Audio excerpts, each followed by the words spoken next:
halkaan arkaysin waxa waan calankii al-shabaab u suray saldhigan saldhigu waa saldhigii Muqokuri 5 maalmood ka hor aan kala wareegnay haddaan dib ugu soo laabanay magaalada intaas waa iyagan ku sii daba joognay waa cararaan 140 kilomitir meel loo jirto ay maraan marka waa soo laabanay ragna barkii u jiraa oo wali ay xataa lagu sii daba joogaa calankaas ay ka been sheegaan magacaas ilaahay iyo magaca rasuulka ka been sheegaan oo arkaysiin waa suranaan ashaana u suray umaday hadii bukuuron yahay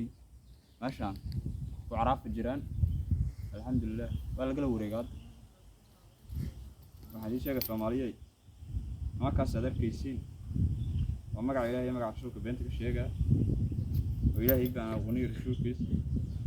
saqiirku hataa waa inuu la dagaalamaa anuga saqiirka sakeen ninka ku gooyi karaa inuu ku gooyaa habad ninka ku ridi karaa waa inuu ku ridaa dhagax ninka ku maray karaa hataa waa inuu ku marshaa waayaan saas isaga horay karnaa mooyee haddii aan dhahno wala qaas aan ugu sinno ma iska horayno laakiin maanta in haddaan ku gacno Soomaali inta nabadan waxaan malaynaa saacad nagu qaado maaha dadka isdhaha marka shabaab ama qorta ka gooya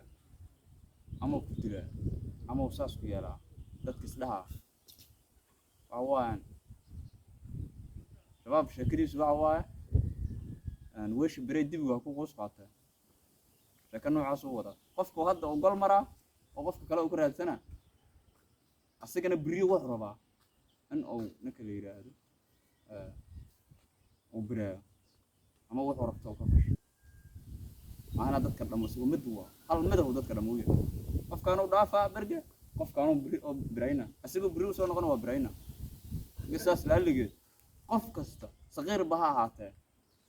sakeen qofka ku gooy karaa inuu ku gooyo meel qofka ku maqlaa inuu soo sheego oo noo soo sheego Soomaaliya markuu way islaama